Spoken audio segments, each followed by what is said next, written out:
Nós encerramos hoje a nossa série de mensagens chamada Vença. Semana passada foi muito tenso, mas muito pontual. E nós ministramos, obrigado Amanda. Nós ministramos debaixo da temática Vença o Inferno. E nós fizemos uma ilustração de que a igreja é um avião, Jesus é o piloto e dono do avião. E Jesus está levando eu e você para um lugar muito lindo, onde nós temos que pagar a passagem. Pastor, então o mérito é nosso. Não, não é, porque o avião não é seu, o piloto não é seu, e o lugar lindo para onde Ele está levando você também não é seu, é tudo pela graça. Mas você precisa pagar essa passagem. E você escolhe a forma mais fácil de você pagar esta passagem. Você não precisa pagar na última hora, porque você vai pagar o triplo do que ela vale. Você pode pagar parcelado, como eu fiz para ir para o Rio de Janeiro. Paga tranquilo, faz em 10 vezes sem juros. Procura a Deliana que ela faz isso para você. Então não deixe para resolver viajar na última hora, porque você pode pagar. E aí lá no aeroporto tem um probleminha, que eu não falei. Existe um detector de pecados. Antes de chegar nesse detector de pecado e passar vergonha, porque não vai abrir a porta, peça para que esse piloto verta o seu sangue sobre a sua vida, perdoe os seus pecados, purifique você. A Bíblia diz: o sangue de Jesus Cristo, seu Filho, nos purifica. Tem condição? Tem. 1 João 1,7. Se andarmos na luz. Que luz é essa, pastor? Salmo 119, versículo 105. Lâmpada para os meus pés e a tua palavra, e luz para o meu caminho. Se andarmos na luz, a condição, como Ele na luz está, sabe o que vai acontecer? Nós teremos comunhão um com os outros. Irmão, crente que não gosta de gente, ainda não está andando debaixo da luz. E o sangue de Jesus Cristo, seu Filho, nos purifica de um pouquinho de pecado, de alguns pecadinhos. Quais pecados, gente? Quem está no culto aqui comigo? Quem vai pregar comigo? Quais pecados? Todos os pecados, mas só tem um que Ele não purifica.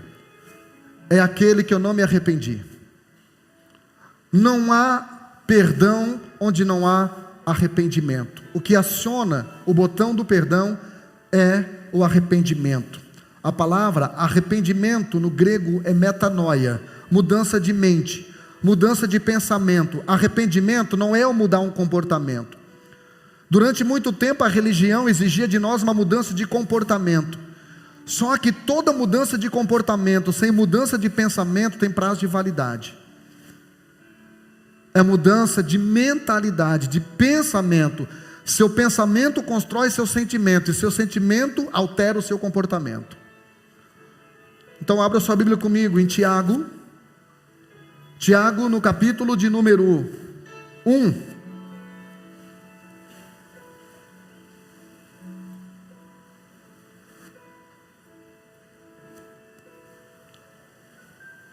Tiago capítulo 1. O tema da mensagem nessa noite é: vença a si mesmo. Quem tem dedo aí? Quem tem dedo? Aponte para o nariz do irmão ao seu lado assim, com amor e educação, mas com autoridade. Diga assim, ó: se vença. Ou melhor, diga assim, ó: permita-se ser vencido. Pastor, por quê? Porque nós enfrentaremos tentação, irmãos. Todos nós enfrentaremos tentação. Olha aqui para minha gravata. A tentação é a escola do caráter. Olha aqui para mim. Na provação você conhece Deus. Na tentação você conhece o diabo. e no deserto você se conhece. Na tentação, o Espírito Santo é o dirigente. Mateus capítulo 4, versículo 1. O Espírito Santo conduziu Jesus para o deserto para ser tentado. Na tentação, o Espírito Santo é o dirigente, é ele que dirige você. O diabo é o agente, é ele que tenta você. E você é o reagente. Você reage a essa tentação conforme a tua estrutura em Deus, conforme a tua identidade em Deus. Quem está entendendo aqui? Amém? Então vamos lá. Tiago, capítulo de número 1, versículos 14 até o 16. Quem vence a si mesmo, irmão, perde o medo de perder. Quem se vence não tem medo de perder mais para ninguém. Quem vence a si mesmo perde o medo de perder e começa a viver.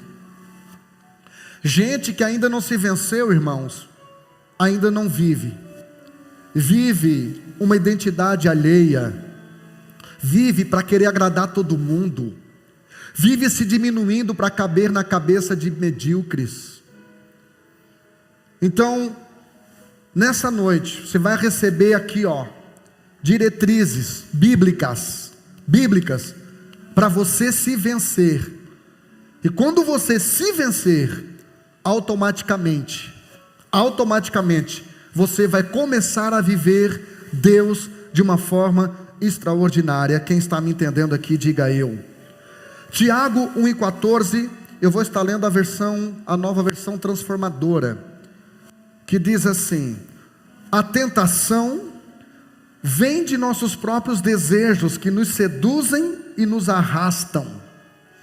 Aqui diz: cada um, porém, é tentado pela sua própria cobiça, sendo por esta arrastado e seduzido. Tem tradução que diz que nós somos tentados quando engodados. Tem alguma tradução aqui que fala engodado, de vocês? Engodado? Pastor, o que é engodado? É quando o pescador joga o pirãozinho na água para atrair o peixe. Então olha só, na NVI diz: a tentação vem de nossos próprios desejos, que nos seduzem e nos arrastam. Então, primeira coisa que eu quero que você aprenda aqui, que a tentação é como crianças. É como crianças. Quanto mais cedemos para as crianças, mais exigentes e dominantes elas se tornam. Então sabe quando você cede para a criança, para ela não fazer um escândalo, nesse momento você está construindo um manipuladorzinho. Você está construindo um monstrinho. Você não vai passar vergonha, mas você só vai engordar o pato. Lá na frente você vai pagar caro por isso. A tentação vem quando os nossos próprios desejos, que nos seduzem e nos arrastam. Versículo 15. Esses desejos dão luz ao pecado. Esses desejos dão luz ao pecado. E quando o pecado se desenvolve plenamente, ele gera morte. Versículo 16: não se deixem enganar, meus amados irmãos. Vamos voltar ao versículo de número 15, que diz assim: esses desejos dão à luz o pecado. Você está acompanhando aqui. Então a cobiça, ou seja, o desejo, tendo engravidado, dá à luz o pecado, e o pecado, após ter se consumado, gera a morte. O que Tiago está falando aí é mais ou menos o seguinte: todo desejo, assim como um bebê no ventre, quando protegido e alimentado, ele vai nascer, ele vai manifestar. Então ele está comparando a tentação a um bebê maldito, a um bebê que não é bem-vindo, a um bebê que vai nascer e vai trazer problema. Outra coisa que o Tiago está falando aqui é que nós devemos observar esses 3 estágios: tentação, gestação e punição. Primeiro você é tentado, aí depois você engravida, você começa a desenvolver uma gestação, e aí depois que esse bebê nasce, vem a punição. É mais ou menos este o processo.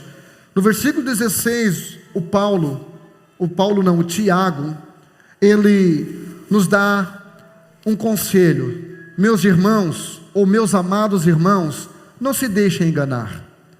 Ou seja, o que ele está dizendo é que nós cristãos, que servimos o Deus vivo e que temos a palavra de Deus, nós só somos enganados quando nós deixamos, quando nós permitimos. Então, como disse Mike Murdock, não reclame daquilo que você permite. Não reclame daquilo que você permite. Se você não quer algo, se Deus já está te mostrando no que vai dar aquilo, rejeite, não aceite, dê um basta. Antes que o mal cresça, corte a cabeça. O ser humano é possuído por três necessidades neuróticas. Pastor, o que é uma pessoa neurótica? É uma pessoa que não tem controle. É uma pessoa que quando bota algo na cabeça, tem que acontecer, porque senão ela se descompensa emocionalmente e acaba chegando ao extremo. O ser humano, ele possui 3 necessidades neuróticas. Primeira necessidade neurótica, a necessidade neurótica de poder. O ser humano quer poder o tempo todo. Alguém já disse: se você quiser conhecer uma pessoa, dê poder a ela. Já ouviu essa frase? Aí o fulano mudou. Não, ele não mudou, ele se revelou. O meu marido, depois que ele foi trabalhar em tal lugar, ele mudou. Não, ele não mudou, ele se revelou. Ele se revelou. A ocasião, ela não faz o ladrão, ela manifesta o ladrão. A tentação, ela não nos muda. Então, primeira necessidade neurótica do ser humano, poder. E poder é muito perigoso. A palavra poder no grego é dínamos, de onde vem a palavra dinamite. Para que serve um dinamite? Para explodir, para implodir. Poder na mão de pessoas despreparadas explode coisas que não deveriam ser explodidas. Até o poder de Deus na mão de imaturos e vaidosos torna-se algo prejudicial ao reino de Deus. Um pastor com poder sem maturidade é pior do que um pastor em pecado. É pior do que um pastor em pecado. Acredite no que eu estou falando para você. A segunda necessidade neurótica do ser humano é necessidade de querer controlar todo mundo. Nós temos isto, e principalmente as mulheres. Olha, dá uma olhadinha de canto assim, discretamente para a amada. Ontem eu palestrei na escola, na casa de Esther, que é um retiro só de mulheres. Eu palestrei sobre identidade, eu falei sobre isso. As mulheres têm uma capacidade de memorização e observação incrível, completamente diferente do homem. Por isso elas estão assumindo postos de gerenciamento, muito mais do que os homens. Só que isto que era para ser uma virtude, quando descompensada emocionalmente, torna-se um defeito.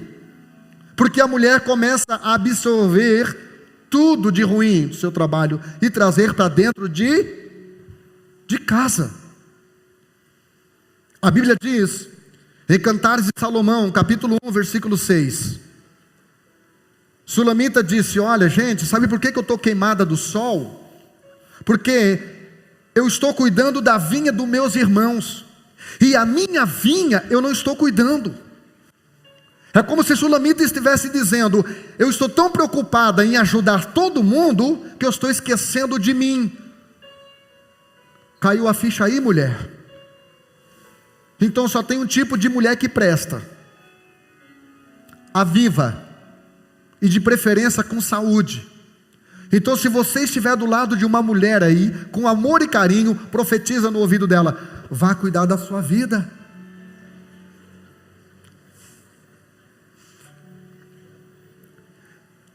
Eu ia dizer para você dizer para ela, eu ia dizer, mas não vou. Eu ia dizer para você dizer para ela, mas não vou dizer. Você não consegue nem emagrecer 1 quilo e quer controlar a vida de todo mundo? Vai infartar.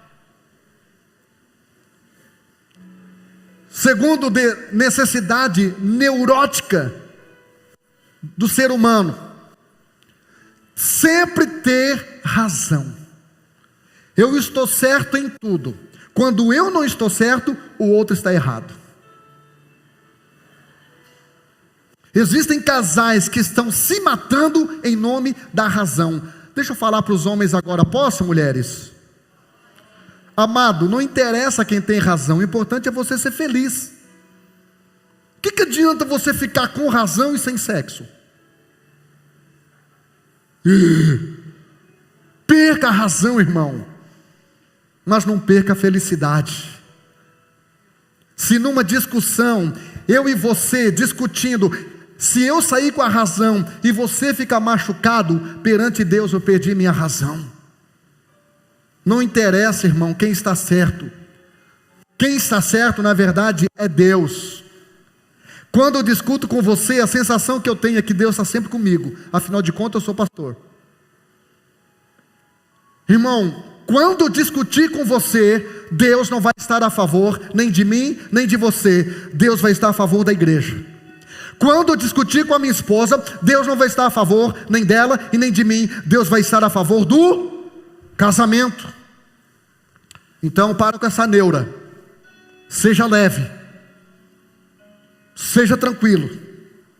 Permita que os seus relacionamentos com você mesmo, com as pessoas e com Deus seja bom, seja leve. Porque todo relacionamento pesado, ele se deteriora com o tempo. E Deus quer ter um relacionamento extraordinário com você. Então seja leve. Para com essa neura. Seja cheio do Espírito Santo e se vença. Permita que Deus te ensine a se vencer, ou pelo menos ser vencido. Amém? Diga comigo: quem não se vence é vencido pelo erro. Quem não se vence de maneira certa é vencido pelo erro. Vou citar o primeiro personagem da Bíblia, Davi. A Bíblia diz que Davi era o homem segundo o coração de Deus. Ninguém recebe esta prerrogativa em toda a Bíblia. Ninguém. Só Davi. A Bíblia mostra que Davi é o nome mais citado da Bíblia. 1140 vezes. A Bíblia nos dá base para entendermos que o nome Davi, no hebraico, quer dizer amado. Davi era uma pessoa fantástica. Mas Davi foi vencido. Davi foi vencido por causa da sua carência sexual e relacional. Pastor, tem que falar sobre isso? Tem, irmão. Porque esse tem sido o grande dilema da sociedade moderna. Descompensação relacional e sexual. Então abra sua Bíblia comigo, por favor, em 2 Samuel capítulo 6. 2 Samuel capítulo 6 diz assim: certa tarde, Davi se levantou da cama, depois do seu descanso, e foi caminhar pelo terraço do palácio. Enquanto olhava do terraço, reparou numa mulher. O nome dessa mulher é Batseba. Ela era muito bonita, que estava ali tomando banho. Versículo 4. Então Davi enviou mensageiros para que a trouxessem e teve relações com ela. Aqui começou a decadência de Davi. Porque um cara que vence um gigante chamado Golias, agora se dobra ao desejo sexual pela mulher do Urias. Dá até uma rima. O cara que vence um gigante chamado Golias se dobra ao desejo sexual pela mulher de Urias. Davi foi vencido. E isso desencadeou não só um pecado atual, mas também um pecado geracional. Nós pais, tudo aquilo que nós fazemos, seja de bom ou de ruim, respinga nas nossas gerações, nas próximas gerações. Nós pais, tudo que nós fizemos, respinga. Êxodo capítulo 20, versículo 4, a Bíblia diz que Deus é um Deus zeloso que visita a maldade dos pais nos filhos. Então há uma grande responsabilidade sobre nós. Os nossos filhos, principalmente os que passam pela adolescência, eles têm todo o direito de passarem por transições, de passarem por altos e baixos. Eles têm todo o direito de errar. Nós pais, não. Até porque os nossos filhos, eles não têm orelha. Já percebeu? Você já percebeu que seu filho não tem orelha? Você pode morrer falando. Resolve? Mas basta você fazer isso aqui fora, que eles estão olhando para você e para mim. Esses dias eu estava ali jogando sinuca com a galera aqui no subsolo da igreja, e eu comecei a ganhar, óbvio, sempre, beijinho no ombro, comecei a ganhar, e daí escapuliu, irmão. Eu disse: os deuses dos jogos estão a meu favor.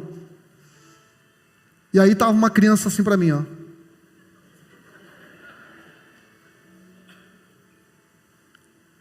E eu só observando, se aproximou do pai e perguntou: existe? Aí o pai disse: não, pastor Jean está brincando. Aí eu disse: não existe não. É o Espírito Santo que está me enchendo. Por isso que eu estou ganhando deles. Você olha, irmãos, a capacidade de percepção e de absorção das coisas erradas. Querido, o que Davi fez, ele pagou um preço. Sua filha Tamar, foi estuprada pelo outro filho dele. O irmão dela, o Absalão, matou o Amon que estuprou Tamar. Depois o Absalão estupra as concubinas de Davi. E ele não fez isso no motel, ele não fez isso escondido, ele fez isso no terraço do palácio, para que todo Israel percebesse. Então olha só, gente, controle suas carências sexuais, controle o sêmen, o esperma, o sêmen, é da palavra sêmen que vem a palavra semente, e todo sêmen que é lançado fora, tem uma colheita depois, porque é uma semente. Então eu falei aqui que tudo que é do crente é santo, até o sêmen. O sexo, feito dentro do casamento, debaixo das diretrizes da palavra de Deus, é tão santo quanto a Santa Ceia. Mas, pastor, onde é que está o gatilho que acionou Davi a fazer isso? Isso está em 2 Samuel, capítulo 11, eu acabei não dando o capítulo para vocês, né? Capítulo 11. Dá uma resinha e volta no capítulo 6, para você ver onde é que foi o gatilho que criou essa carência na vida de Davi. Criou essa carência na vida de Davi. O diabo, ele sempre vai trabalhar nas minhas carências. A carência é a mãe de todos os pecados. Eu citei Mateus capítulo 4. Mateus capítulo 4 diz que tendo Jesus jejuado, teve fome. E o diabo vem e oferece o quê?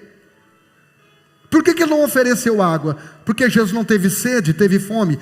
O diabo sempre vai trabalhar nas nossas carências. Então preste atenção nos 11 pilares da sua vida. Preste atenção. Faça com que a sua vida tenha uma roda redonda que rode, que funcione de forma equilibrada. Não foque só numa coisa e esqueça da outra. Segundo Samuel capítulo 6, vamos ver onde é que estava a chave que acionou a carência de Davi. Pastor, você vai dizer que isso justifica? Não, não justifica. Olha aqui para mim. Nada justifica o pecado, mas explica. Nada justifica uma infidelidade conjugal, nada. Mas explica. Acredite, nós temos tratado casos aqui. Casos em que o marido empurra a mulher para os braços de outro. Teve um caso que nós atendemos, eu e a minha esposa, que a pessoa disse: você sabe por quê? Sabe quando que eu decidi ser infiel? Quando o meu cônjuge olhou para mim e disse: você tem vontade de trair também, você só não trai porque você não tem coragem. Olha só, trair também, porque ele havia traído. O cônjuge que falou havia traído. E ele fala para o outro cônjuge dizendo: você tem vontade, só não faz porque não tem coragem. Naquele dia, o diabo entrou. Então nada explica. Nada justifica, mas se explica. Vamos lá. Segundo Samuel capítulo 6, versículo 13. Capítulo 6, versículo 16. Diz assim: enquanto a arca do Senhor entrava na cidade de Davi, Mical, filha de Saul, só para você entender, Mical era esposa de Davi, olhava pela janela, só observando. Quando viu o rei saltando e dançando diante do Senhor, encheu-se de desprezo por ele. Tem tradução que diz que ela o desprezou no seu coração. Quando ele viu Davi bailando, tem tradução que fala, dançando, adorando ao Senhor, feliz porque a arca da aliança havia ficado muitos anos, 20 anos, eu não lembro, pastor, 20 anos, fora de Israel, e agora estava voltando. A arca representava a presença de Deus, e o cara ali, irmão, tirou a roupa de rei dele, colocou um éfode, e a Bíblia diz que ele começou a bailar, a dançar, a se alegrar, e a Mical na janela, observando. Agora observa o versículo 20. E voltando Davi para abençoar a sua casa. Olha a intenção do cara, irmão. Abençoar a casa dele, abençoar a família dele. Mical, filha de Saul, saiu a encontrar-se com Davi e disse. Ela não deu um beijo, ela não deu um abraço, ela já chegou falando. Mulheres, tome cuidado. Tome cuidado com aquilo que vocês falam. Vocês são muito boas de articulação. Use isso para a glória de Deus. Vocês são boas de memorização. Vocês conversam com a gente, é até uma injustiça, porque vocês conversam em tópico, abrem gaveta, fecham gaveta e deixam a gente boiando. É uma desvantagem discutir com vocês. Mas tome cuidado. E ela já chegou falando. Quão honrado foi o rei de Israel. Já chegou com ironia. Descobrindo-se hoje aos olhos das servas dos servos e dos seus servos. Ele não estava nu, ele só tirou a roupa de rei, só isso. Só trocou a indumentária. Ela diz: como um sem vergonha se descobre como um vadio. O que é um vadio, irmão? Vadio é um vagabundo, vadio é uma pessoa que não trabalha, vadio é uma pessoa que não soma, vadio é uma pessoa que não está nem aí. Ela estava falando com um menino que era um menino, já trabalhava, já cuidava do rebanho, já se expunha a ursos, leões, um menino. E ela me chama o marido de vadio, de vagabundo, o rei.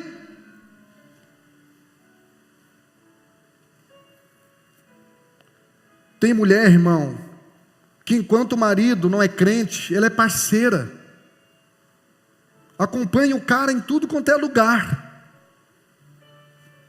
não tem lugar ruim, mas daí o marido se converte, e ela muda. O marido se converte, ela reclama até do marido vir para a igreja, ou senão ela diz: nossa, agora a gente só vai para a igreja, como se tivesse dinheiro sobrando para viajar. Ontem eu preguei na igreja de um pastor, que a mulher o expulsou de casa, debaixo da seguinte frase: agora você só quer igreja. Cara, com 2 cultos na semana, gente, 2 cultos na semana, o cara cheirava cocaína, traía. Para começar, o cara já trabalhava de segurança em boate, na Tropical, cheirava cocaína, traía. Ela aguentou. O cara se converte, agora só quer igreja, agora só quer igreja. Não faça isso não, irmã. Pode ter certeza que tem mulher que daria os 2 dentes da frente para ter um homem sério, honesto, trabalhador ao lado dela, fiel, que só quer igreja. Não estou defendendo os homens, mas eu estou dizendo para você: lembra de quando o seu marido saía e você não sabia a hora que ele ia voltar, você não sabia a cor do batom que ia voltar na gola dele. Você lembra quando ele ia para o bar e você não sabia com quanto ele voltaria na carteira? Então não abra esse gatilho, se vença, vença. A Bíblia diz que a mulher, ela ganha o homem que não cumpre a palavra de Deus. A Bíblia diz que essa mulher, ela ganha ele sem palavras. Então depois você me procura que eu vou te vender um gole da água benta gospel. É sério, eu trouxe vários frasquinhos, água benta gospel, vou vender para você. E aí você vai levar para casa, e quando você discutir com o marido, você vai encher a boca de água, e não vai engolir, durante toda a discussão.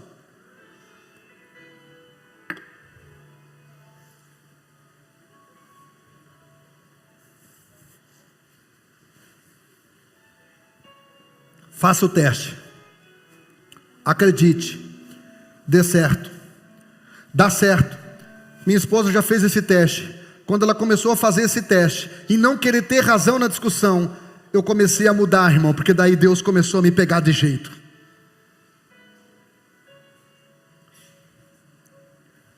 Diz assim, ó, aleluia.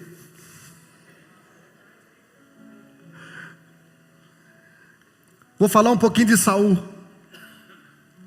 Saul foi vencido pelo desejo de reconhecimento humano. Isto hoje é um dos grandes problemas do ser humano. O ser humano, ele gosta de ser reconhecido, e principalmente, às vezes, sem fazer nada, sem merecer, sem estar congruente aquilo que a honra que ele quer com aquilo que ele está fazendo. Abra sua Bíblia comigo em 1 Samuel 18, do 7 ao 8. Diga comigo: vença a si mesmo.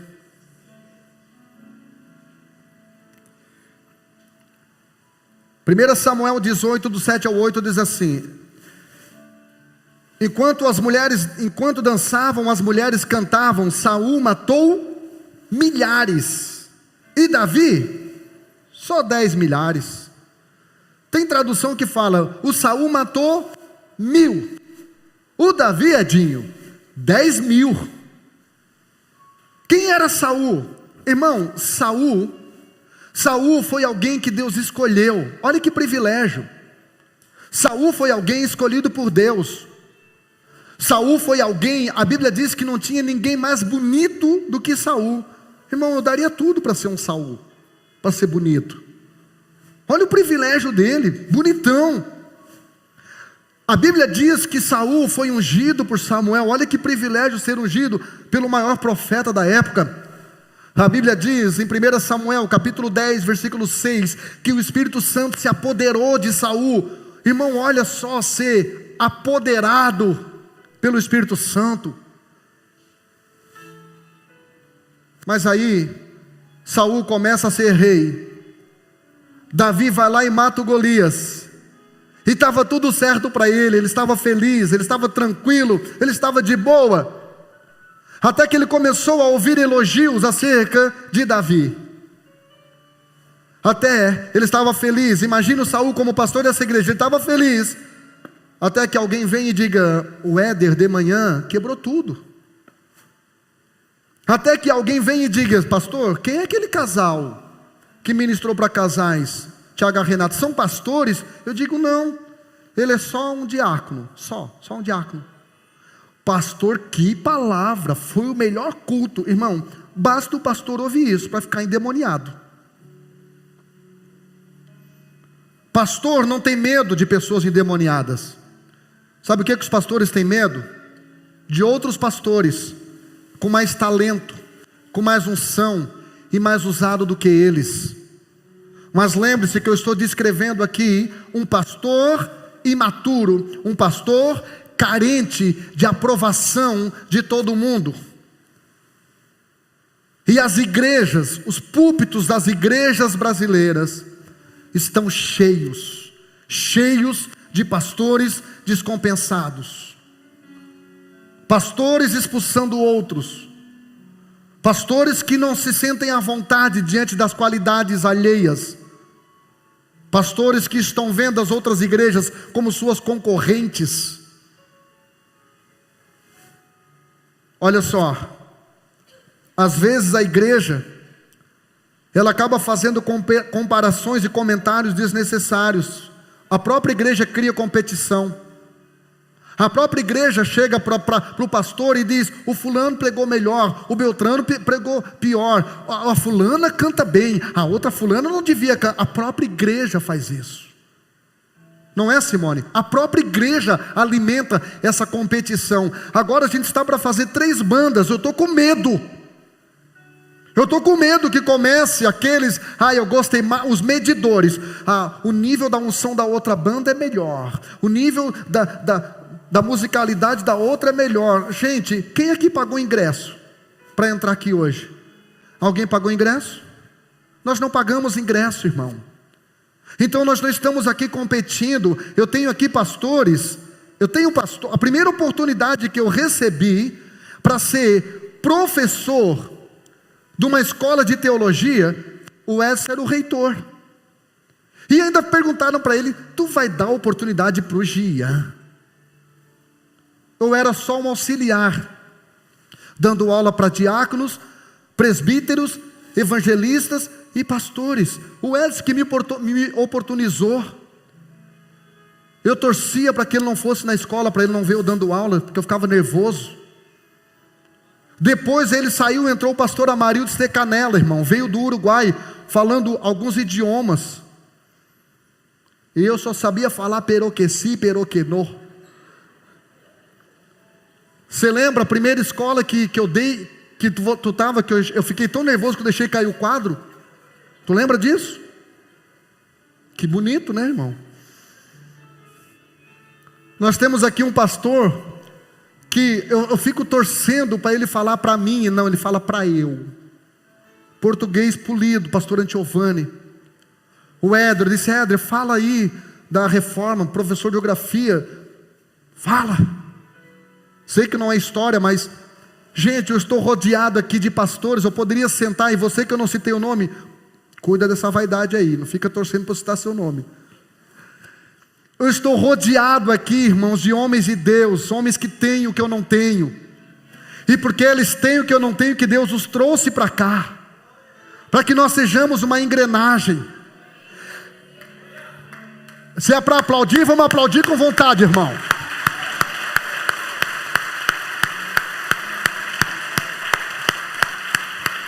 Efésios 4:11, ele deu uns para apóstolos, profetas, evangelistas, pastores e mestres. Fala para mim, tem todos o mesmo tamanho aqui? Os dedos têm todos o mesmo tamanho? Sabe como é que a gente faz para ficar do mesmo tamanho? Tem duas opções, ou corta, ou eles se dobram. Essa era a hora para você aplaudir, agora já passou, já aplaudiu antes. Quando a gente se dobra, irmão, quando a gente se respeita, quando nós pastores, nós cuidamos um do coração do outro, e ficamos torcendo, olha aqui para mim, você nunca vai ver nenhum de vocês pregando e eu levantar da cadeira para ir no banheiro. Você nunca vai ver eu fazer isso, nunca. E o dia que você vê, vá lá orar por mim, porque eu estou com um problema de bexiga muito sério. Sabe por quê? Eu respeito aquilo que os outros carregam. E Miles Monroe falou que aquilo que você respeita nos outros, você atrai para a sua vida. Aleluia, louvado seja o nome do Senhor. Tem espaço para todo mundo aqui. Se você se sentir tentado pelo espírito de Saul, síndrome de Saul, por favor, repreenda esse espírito. Vença as suas carências de aplauso, de bajulação, de holofote. Só tem um nome aqui que tem que ser aplaudido. Só tem um nome aqui que tem que ser adorado. Só tem um ser aqui que tem que ser observado. É o Senhor dos senhores, é o Rei dos reis, é Jesus. Jesus, Jesus, Jesus. Aleluia. A glória aqui não é para apóstolo, não é para profeta, não é para mestre, não é para pastores, não é para ninguém, irmão. Eu amo essa igreja porque ela está ficando conhecida na cidade como a igreja que tem Jesus na frente. E que isso não seja só um jargão, irmão. O dia que eu atrapalhar Jesus, este lugar, me arranca daqui. Me arranca. Estava tudo de boa. Saul estava feliz até ouvir elogios acerca de Davi. Olha o versículo 8. Segundo Samuel, capítulo de números 1 Samuel 18 e 8 diz assim: então Saul se indignou muito, e aquela palavra pareceu mal aos seus olhos. Perceba as palavras que estão te descompensando e te deixando com raivinha, irmão. Perceba. E diz: 10 milhares deram a Davi, e a mim somente milhares. Na verdade, que lhe falta senão só o reino? Ele disse: daqui a pouco esse camarada vai pegar o reino. E o reino era dele, irmão. Essa igreja é minha. Esse posto que Deus te colocou é seu de verdade? Você realmente pensa que é seu? Ninguém é dono, somos todos mordomos. Nós não somos o noivo, somos a noiva, somos amigos do noivo. Quem exige reconhecimento humano, na verdade, não quer ser reconhecido, quer ser bajulado. Vou repetir: quem vive exigindo reconhecimento, na verdade o que quer não é reconhecimento, é bajulação. É gente que lhe puxa o saco, gente que lhe trate com diferença, com base naquilo que ele tem, com base naquilo que ele faz. O importante não é a terra te reconhecer, o importante é o inferno e o céu te conhecerem. A Bíblia fala que um dia um homem foi expulsar demônio e disse: em nome do Jesus a quem Paulo prega. Os demônios olharam para o cara e disseram assim: ei, eu sei quem é o Paulo, e muito mais quem é Jesus. Como quem diz assim: a hora que o Paulo acorda, sabe o que a gente faz para os demônios? Galera, sujou, vamos vazar. Porque o Paulo é chapado, o Paulo é cheio de Deus. Aí os demônios olharam para aqueles exorcistas e perguntaram: e vocês? O que vocês são? Nunca ouvimos falar de vocês lá no inferno? Pergunta para o irmão do lado: o inferno te conhece, irmão? A gente está tão preocupado em ser reconhecido na internet, em receber likes, views, comentários, e isso é bom demais. Mas o importante é o céu nos conhecer e o inferno nos respeitar. É o inferno saber da autoridade que você carrega, e essa autoridade não é tua, veio do autor. A autoridade vem do autor, o autor e consumador da vida. Essa autoridade veio do céu para a tua vida, para o inferno te respeitar e o céu te aplaudir. Vamos ao efeito. O que isto causou na vida de Saul? Só porque ele não se venceu, irmão. Quem não se vence, vê todo mundo como concorrente. Quem não se vence, se sente no centro da conspiração do universo. Está todo mundo me invejando. Ai, sai daí. Eu ia dizer Marlon Brando, mas ninguém aqui ia conhecer Elias. Marlon Brando, só tu e o Antiovani conhecem Marlon Brando. Eu não sei o que eu posso dizer aí, o famosão. Ei, irmão, você não está com essa bola toda, dá uma segurada. Versículo 9 diz assim: e desde aquele dia em diante Saul tinha Davi em suspeita. Ou seja, todo inseguro é desconfiado. Eu acho que aquele irmão não está rindo para mim, acho que ele está rindo é de mim. Eu tinha uma insegurança que cada vez que eu pregava que alguém estava indo embora, ficava inseguro, será que não está gostando? Aí eu aprendi uma estratégia, assim, cada vez que eu estou pregando que alguém está indo embora, eu digo no microfone, está gostando tanto que foi buscar mais gente, olha. Aí a pessoa olha para trás e sai todo desconfiado. Às vezes não é porque a pessoa não está gostando, é porque ela precisa ir embora. Ela tem compromisso. Domingo eu estava pregando sobre a morte, sobre o inferno. E de repente uma moça saiu chorando nos braços aqui. E eu não sabia o que estava acontecendo, eu não consegui, por causa da máscara, não consegui identificar. E depois eu fiquei sabendo que ela recebeu a notícia que a sua irmã, de 25 anos, havia acabado de morrer. Uma irmã que alguns dias atrás saiu de casa com toda a saúde, sofreu um acidente. Então aí eu vou ficar, que isso, irmão? Versículo 10, e aconteceu ao outro dia, que o mau espírito da parte de Deus se apoderou de Saul. Diga comigo, no outro dia. Irmão, foi muito rápido para que Saul atraísse para ele demônios, espíritos maus. Olha aqui para mim, gente. Um coração amargurado, uma pessoa desconfiada, uma pessoa pesada, uma pessoa descompensada, ela começa a atrair coisas ruins para a sua vida. Os demônios começam a acessar algumas coisas da sua vida e até mesmo o seu próprio coração. A pessoa começa a azedar o coração, já não tem mais ambiente bom, não tem igreja boa, não tem trabalho bom, não tem casamento bom, não tem casa boa, não tem lugar bom. É uma insatisfação crônica. Versículo 11, e Saul atirou com a lança, dizendo: vou encravar Davi na parede.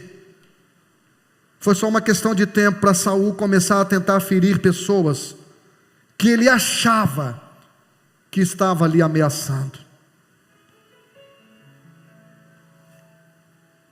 Vença você mesmo, irmão.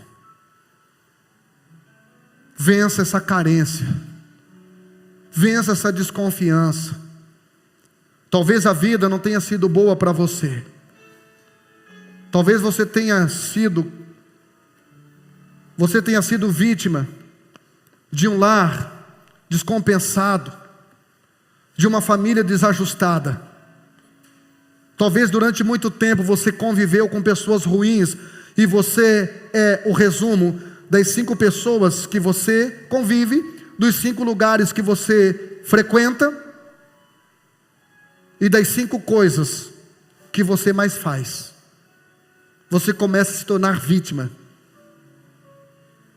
Você começa a se tornar vítima. E aí você se sente numa conspiração do universo, parece que está todo mundo querendo o teu lugar. Pastor, estão querendo puxar o meu tapete. Que bom, irmão. Porque Jesus não criou a igreja em cima de tapete. Ele disse: sobre esta pedra eu edificarei a minha igreja. Se você estiver firmado na rocha, pode ter dentro da mesma igreja 1000 pessoas que fazem o que você faz. Vai ter espaço para você. Se você souber quem você é e aquilo que você está sendo ser para a glória de Deus, ninguém vai roubar o teu espaço. Então seja a melhor configuração de você mesmo. Pastor, como é que eu me torno minha melhor configuração? Olhando para o espelho? Não, olhando para cima. Você foi criado à imagem e semelhança de Jesus. A sua melhor configuração de você está em Jesus. Seja como Jesus, ame como Jesus amou, trate as coisas como Jesus tratou, trate as pessoas como Jesus tratou, trate você como Jesus se tratou. Jesus nunca fez milagre para Ele mesmo, por isso Ele não transformou pedras em pães. Tudo que Jesus tinha era para servir pessoas, tudo que Jesus fazia era para levar as outras pessoas para o outro nível, para o nível mais alto. Entenda, irmão, a sua natureza é caída. Não confie em você. Quando a Bíblia diz: maldito é o homem que confia no homem, não está dizendo que você não vai confiar nas pessoas, está dizendo para você não confiar em você. Não está dizendo que você não vai confiar nas pessoas. Como, irmão? Que eu vou entrar sexta-feira num avião sem confiar no piloto? Está louco? Imagina eu fazendo vasectomia como eu fiz, confiando a minha preciosidade na mão de um médico que eu não confio. Imagina um médico chegando lá: vou fazer a cirurgia. Você acha que eu ia fazer, irmão?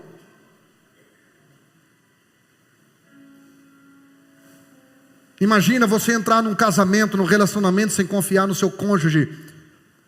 Onde é que você está? Que hora você vem? Lá no Rio de Janeiro, ano passado, a minha esposa deixava eu dormindo e voava o cabelinho. Lá em Xerém. Ia lá na Praça Mantiqueira tomar sorvete. Imagina eu acordar: onde é que tu estava, infeliz? Que eu já vou te matar, já arrumasse um carioca aqui. Se vença, irmão. Se vença. Se renda. Sabe aquela canção Rendido Estou? Sabe quando que você se rende? Quando um ladrão bota uma arma na sua cara e você se rende. Deus nessa noite não vai colocar nenhuma arma no seu rosto, mas Deus está dizendo: ô cabeção, voluntariamente, inteligentemente, se renda. Se renda às minhas promessas.